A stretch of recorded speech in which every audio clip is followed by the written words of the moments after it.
Hey guys. I'm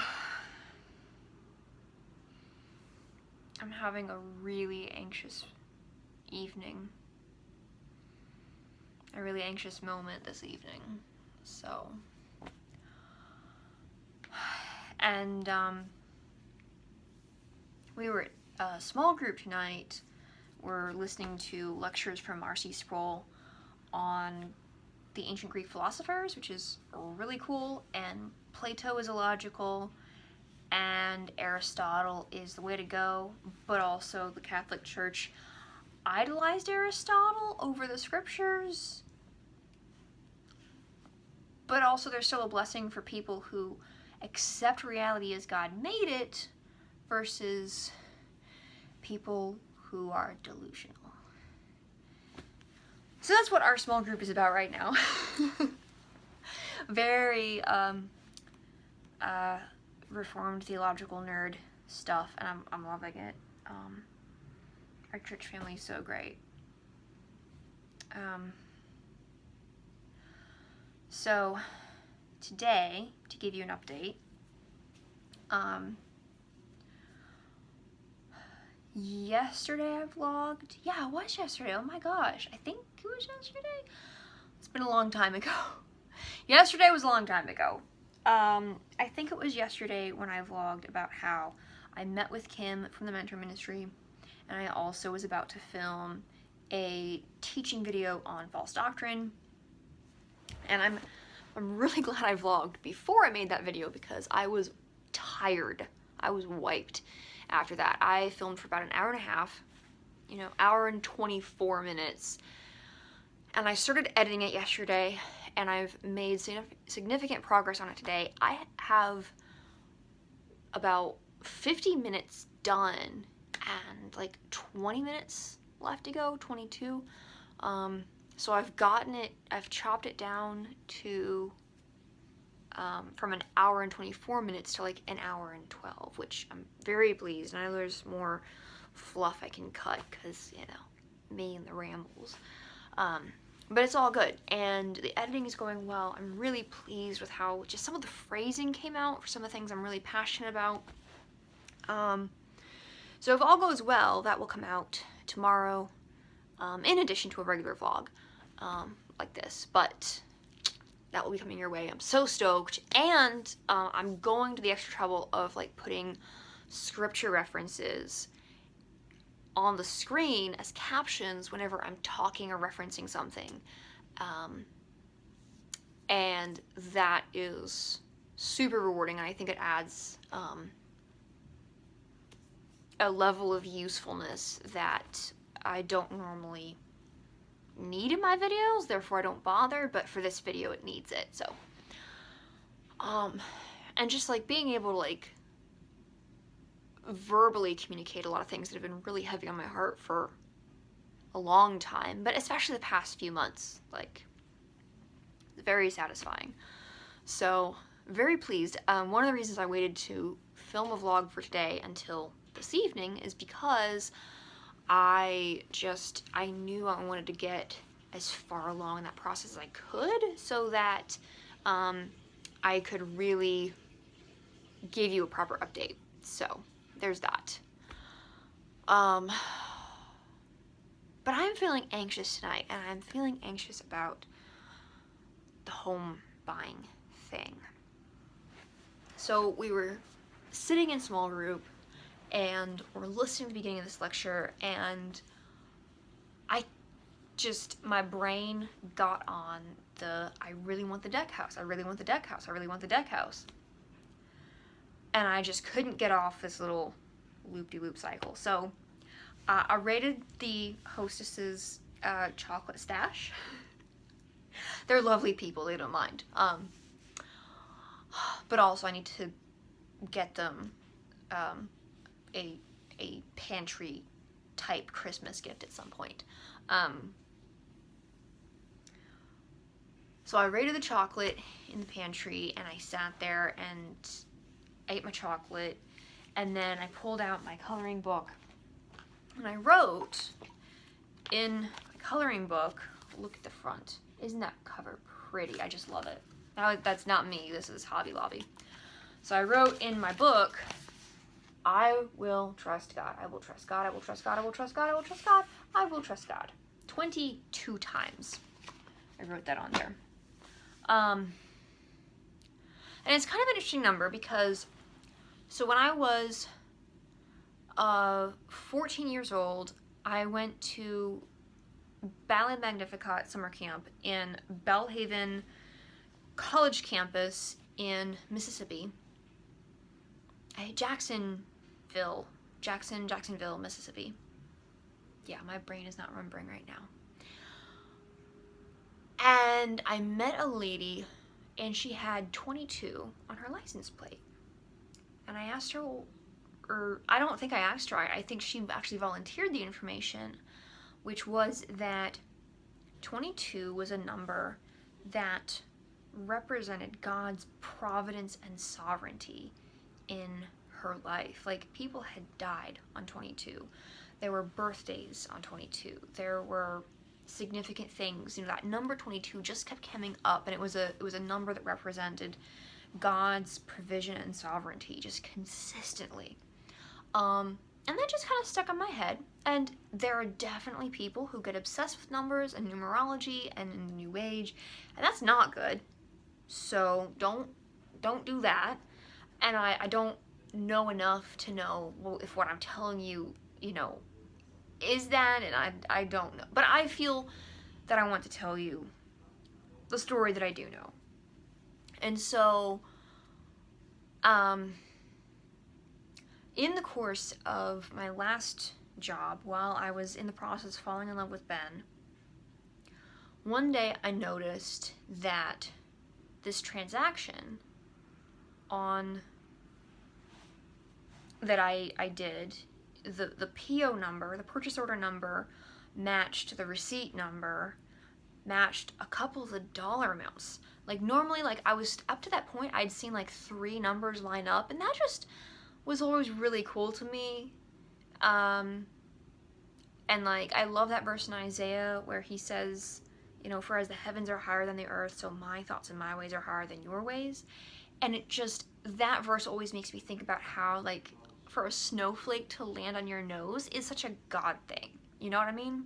Because there's so many factors, there's so many ways that the wind could blow and that snowflake could go. So for a snowflake to land on your nose is like, it's a little gift from God. It's a little miracle on your nose. And so I felt very similarly when I was seeing, you know, three of the same numbers show up in one little transaction. I just recognized that God was giving that to me multiple times. And then one day, I saw 4 numbers. And one number was a little bit different. It was spaced out. But still, 4 numbers that had 4 different sets that had the same numbers in them. And it was just very consistent. It was very much in the same order. This one number, that number. And I don't want to share because that's private. And then, so I just thought, wow, that's really interesting. And so I grabbed a Post-it note and I wrote down the transaction number that was so I could look it up later because I was just really curious. And I just kind of stuck that Post-it note on my computer and I didn't worry about it or put it in my drawer or something. And then soon after that, I noticed that my computer number, you know, at the office for the IT people, they number the different computers so they know, you know, hey, do you need tech help? Okay, what's your computer number? All right, let me log in and see what's going on. My computer number had that number. And then I noticed that number in other places. There was a date that was really meaningful in my life, and that number was there. You know, that number was even weaved into my parents' wedding anniversary, the day my parents got married. And so I start to connect the dots and see this number woven through my life, and I'm just so grateful to the providence of God. And part of the reasons I'm so hopeful about the deck house is because, like, it's pending. Someone else is trying to buy that house. And if they do, then that's meant to be for them and it's not meant to be for us, and I can be at peace with that. But that number is actually the parcel number of that property. Like, oh my gosh. So that stood out to me. But here's the thing. Like, yes, in my heart, I would love the deck house. But it's also possible that maybe the reason that God brought that deck house into my path, so for me to see, for me to pay attention to, was because there was something about that I needed to learn. You know, maybe that house is not our destination house. Maybe I will never see that property again in my entire life, which is totally fine. Again, the bedrooms are narrow. It would be really tedious for Ben in that regard because of just where the bed would have to sit and be this far away from between the bed and the wall. And then the ceilings are low. The ceilings are like this high above the door frames. And then there's ceiling fans in addition to that. So that's there's not good clearance. And right now our ceilings are super high, so it's gonna feel different compared to that. But anyways,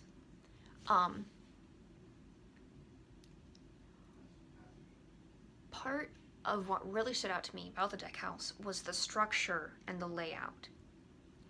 And I'm very deeply impressed, and especially with as much as I am online, on the internet, Ben's work is on the internet, I'm deeply impressed that I want our living area in our home to be as technology free as possible. Like, I have let me spin the camera for a second. So this piece of furniture right here that's, you know, completely in the dark because it's dark, that is my grandparents' entertainment center. And I have a music system down there and a CD player, so you can open the doors, you can get good music going. That is the extent of the technology that I want in my living room. And when I raise my children, their normal is going to be whatever I choose, however I choose to create that environment. Like, obviously, as a parent, there's a lot of things out of your control. You don't get to choose your children's personality or what their face looks like, you know, how their brain works, you know, what does or does not work about them. You don't get to choose that as a parent.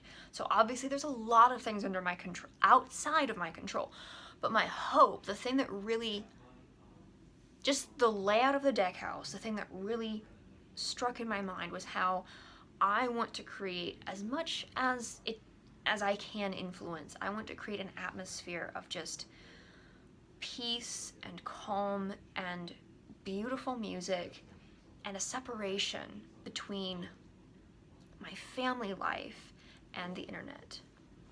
Like, obviously, I'll have my cell phone around, and like, I'm still gonna watch YouTube in bed on my laptop Chromebook. But I don't want the TV in the living room. I want that to be with Ben's computer next to the DDR cabinet, or Pump It Up arcade cabinet. Because I think all those things need to be together. I would really love to, like, you know, create like an office media room, and that's where Ben can work and that's where Ben can play, and then when he's done with that, he can come home and just be with me and our children at some point. That's my hope, that's my dream. You know, we'll see how much of that pans out. So just part of the hard part about buying a house is not necessarily knowing what you want. And if the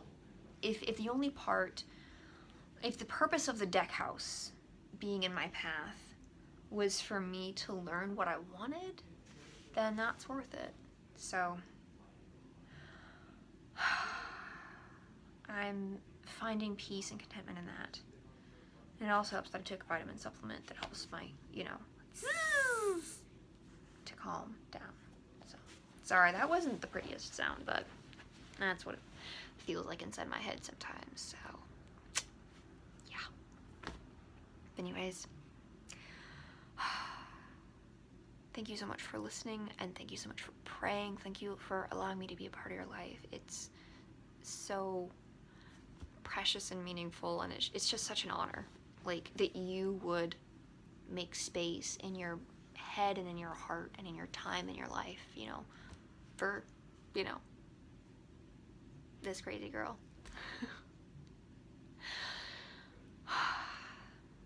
My name is Meg. I love my Jesus, and I believe in living inside out. Now it's your turn. Go live it.